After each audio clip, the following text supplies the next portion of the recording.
Hi guys, my name is Tanya. I'm the head coach here at Weston One in Iowa. And today we're going to talk about TRX and the stability challenges and some of the mistakes that we see most happen. So let's talk about our 3 anchors that we have with our TRX and how to get you set up properly for your good fitness results. First, we've got your shoulder anchor. We'll have your trunk anchor, and then we've got your hip anchor. So I'm going to show you what all of those are going to look like out of line with a low row position, and then we'll go into what they look once we're engaging them one at a time. So with our shoulder anchor, we don't want to let our shoulders shrug forward, so we're going to move those down and away. We want to keep those shoulder blades squeezed together. We're going to engage that core. We don't want it to lean in either direction, and squeeze those glutes so we're in a nice straight line with the body and looking chin up towards our anchor. So from head to foot, we're all the way in that nice straight line with your body. Having one of those not being engaged is going to take away from the true feeling that you're going to be having and not get your best results. Now that we've learned about our anchors, and now we're going to go into some TRX techniques. So our first technique that we want to focus on is time under tension. Slow and steady is going to win the race with your TRX. So for a high row, we're keeping those arms up, and we're going to lock into that nice straight line.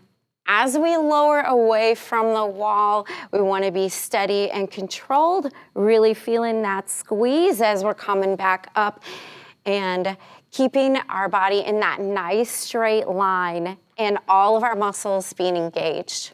One of the things or common mistakes we typically see is rushing through the movement. And now we're getting a little bit of slack in that strap as we come forward. If we're feeling a little bit of slack or getting a little bit of slack, we're not engaging any of our muscles, and we're losing that form breaking for that move. So keeping it nice and steady, slow, as we're engaging all of our muscle groups. Some other options that we can see with our TRX. If I'm taking a step back, it's going to take a little bit of intensity out of my move. If I'm taking that step forward, I'm going to add that challenge in.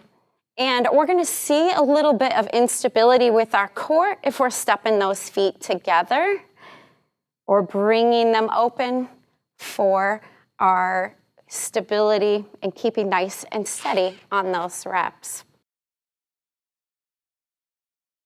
All right, now we're going to go over some of our commonly seen errors. A lot of issues with errors are starting off just getting that form right from the start. So we'll want to start talking about that Y raise with your palms facing towards the wall and your wrists are straight. Then we're going to keep those shoulders away from the ears, lock in on that nice straight line with your plank right from your hands to the bottom of your feet. We're slowly lowering down, and as you bring those arms back up, squeezing through that shoulder blade and maintaining that tension on your TRX strap. Again, we can always take that step forward or step back to make that adjustment if we're feeling like that effort is not quite challenging enough or if it's too much.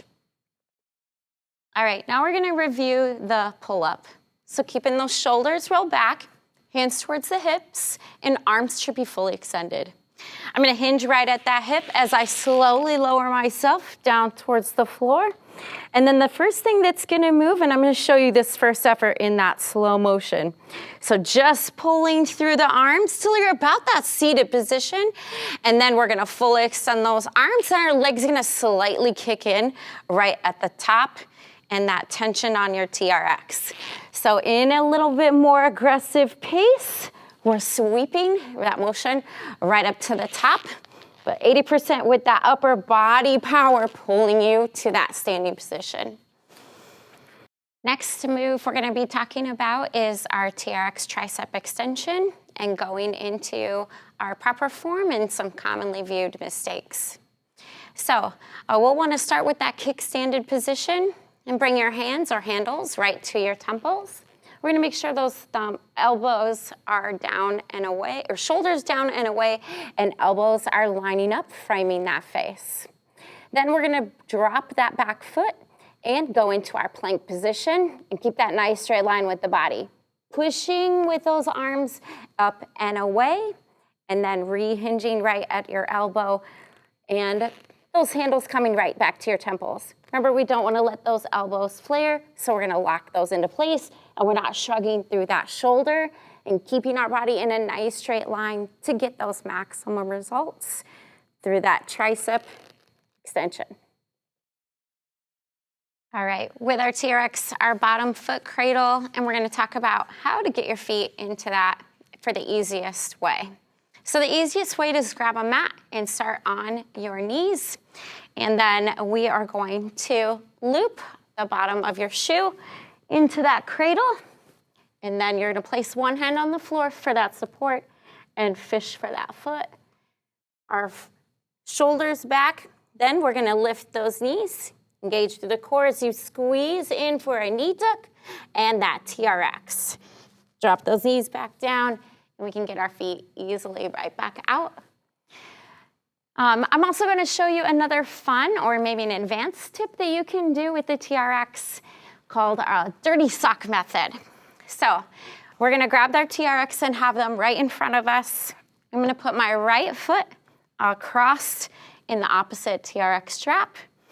And then I'm going to cross my foot over and just that foot into your bottom cradle, flipping all the way over.